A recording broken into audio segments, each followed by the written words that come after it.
السلام علیکم ناظرین۔ محترم ناظرین، ایک خبر وائرل ہو رہی ہے، آئیے سماعت فرماتے ہیں۔ بلڈوزر کارروائی پر سپریم کورٹ روک، اگلی سماعت 1 اکتوبر کو۔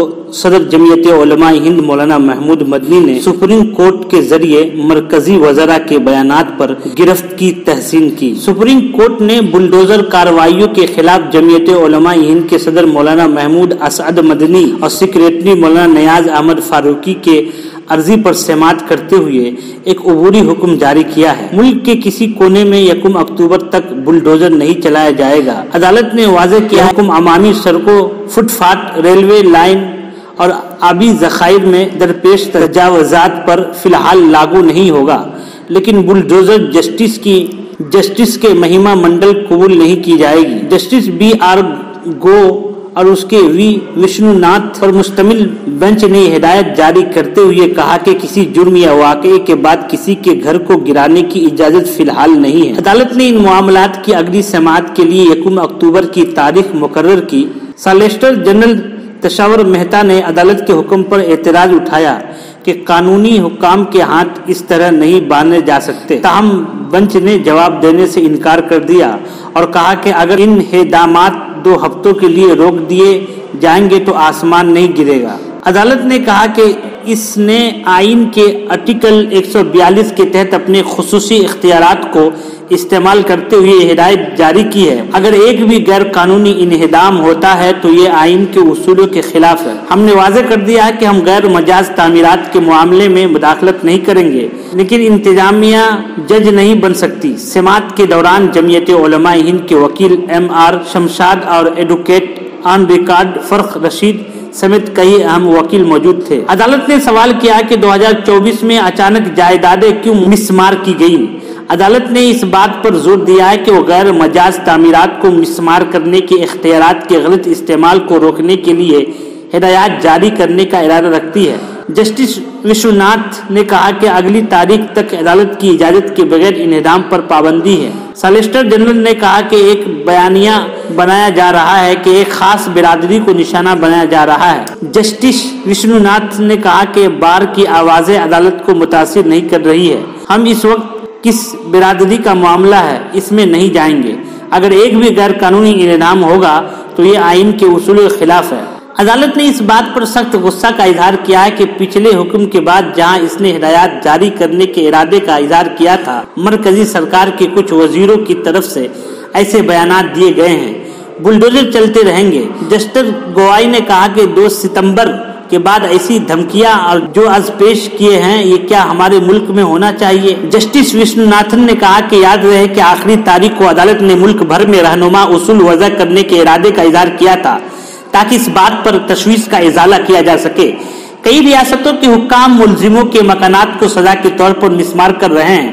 اس مقصد کے لیے فریقین کو مسودہ تجاویز جمع کرانے کے لیے کہا گیا تھا۔ اس حکم کے بعد جمعیت علماء ہند نے اپنی تجاویزات پیش کی۔ سپریم کورٹ میں 2022 میں دائر درخواستوں کا تعلق دہلی کے جہانگیر پوری میں اپریل 2022 میں ہونے والی انہدامی مہم میں تھا، جسے بعد میں روک دیا گیا تھا۔ عرضی گزاروں نے موقف اختیار کیا تھا کہ حکام سزا کے طور پر بلڈوزر کا استعمال نہیں کر سکتے۔ ستمبر 2023 میں سماعت کے دوران سینئر وکیل کپل دیو نے حکومتی رویے پر تشویش کا اظہار ظاہر کی تھی۔ انہوں نے آئین کے آرٹیکل 21 کے تحت گھر کے حق کا دفاع کیا اور مسمار شدہ گھروں کی تعمیر نو کا مطالبہ کیا تھا۔ تو ناظرین، راجستھان میں انہدامی کارروائیوں کے خلاف ہنگامی ریلیف کے عرضیہ جمعیت علماء ہند کی طرف سے حال میں داخل کی گئی۔ اس کے بعد یہ سماعت ہو رہی ہے۔ جمعیت علماء ہند کی طرف سے پیش کردہ گائیڈ لائن کے چند اہم نکات: حکام یا بلدیاتی ادارے ایسے افسران کا تقرر کریں گے جو انہدام کے متعلق عدالتوں یا متعلقہ حکام کو جواب دہی ہوں گے۔ نمبر 2، یہ افسران ڈویژنل کمشنر یا مساوی افسر کو رپورٹ کریں گے۔ نمبر 3، انہدام کا فیصلہ کرنے سے پہلے افسر کو علاقے کا سروے کرنا ہوگا تاکہ یہ طے کیا جا سکے کتنے مکانات بلدیاتی قوانین کے تحت انہدام کے قابل ہیں۔ نمبر 4، ان گھروں کی فہرست تیار کی جائیں گی جنہیں مکمل یا جزوی طور پر نسمار کیا جانا چاہیے۔ نمبر 5، متاثرہ مکانات کے مالکان یا رہائشیوں کو انہدام سے کم 60 دن پہلے تحریری نوٹس دیا جائے۔ نمبر 7، نوٹس میں انہدام کی وجوہات بیان کی جائیں گی اور یہ بذریعہ دستی رجسٹرڈ پوسٹ اور میونسپل ویب سائٹ پر اپلوڈ کیا جائے گا۔ نمبر 8، نوٹس مقامی زبان میں بھی فراہم کیا جائے۔ نمبر 9، انہدام سے 10 دن قبل افسر کو ایک حلف نامہ داخل کرنا ہوگا جس میں یہ تصدیق کی جائیں گی کہ نوٹس موجودہ رہنما اصولوں کے مطابق فراہم کیا گیا ہے اور اسے ڈویژنل کمشنر کے دفتر میں جمع کروایا جائے۔ نمبر 9، متاثرہ افراد 15 دن کے اندر نوٹس کے خلاف اپیل کر سکتے ہیں اور متعلقہ اتھارٹی 15 دن کے اندر سماعت کے بعد فیصلہ کریں گی۔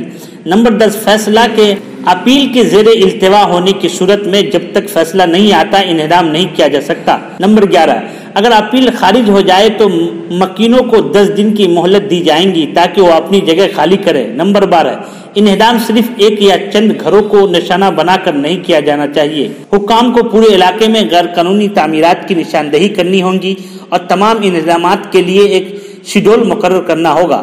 نمبر 13، کسی ایک گھر کو اس وقت تک نسوار نہیں کیا جانا چاہیے جب تک کہ پورے علاقے کی غیر قانونی تعمیرات کا منصفانہ جائزہ نہ لیا جائے۔ نمبر 14، ان اصولوں کی خلاف ورزی کرنے والے افسران کو سزا دی جائیں گی اور متاثرہ افراد کو مناسب معاوضہ فراہم کیا جائے گا۔ نمبر 15، خلاف ورزیوں کو توہین عدالت سمجھا جائے گا جیسا کہ ڈی کے باسو بمقابلہ ریاست مغربی بنگال کیس میں سپریم کورٹ کے فیصلے میں بیان کیا گیا ہے۔ رہنما اصول ریاستی حکام کی طرف سے انجام دی جانے والی انہدامی سرگرمیوں میں شفافیت، انصاف اور مناسب عمل کو یقینی بنانے کے لیے بنائے گئے ہیں۔ ہیجو جمعیت علماء ہند کے سینئر وکیل M.R. شمشاد نے تیار کیا ہے۔ صدر جمعیت علماء ہند مولانا محمود اسد مدنی کا بیان۔ صدر جمعیت علماء ہند مولانا محمود اسد مدنی نے سپریم کورٹ کی کارروائی کا خیر مقدم کرتے ہوئے کہا کہ ملک میں ایسا ماحول بنا دیا گیا ہے کہ بلڈوزر کو انصاف کی علامت سمجھا جاتا ہے جو عدالتی عمل اور آئینی حقوق کی خلاف ورزی ہے۔ سپریم کورٹ نے مرکزی وزراء کے غیر ذمہ دارانہ بیانات کا نوٹس لے کر قابل تحسین بات کہی ہے۔ ہم مطالبہ کرتے ہیں کہ ایسے بیانات پر فوری روک لگائی جائے تاکہ انصاف کی بالادستی برقرار رہے اور قانون کا غلط استعمال نہ ہو۔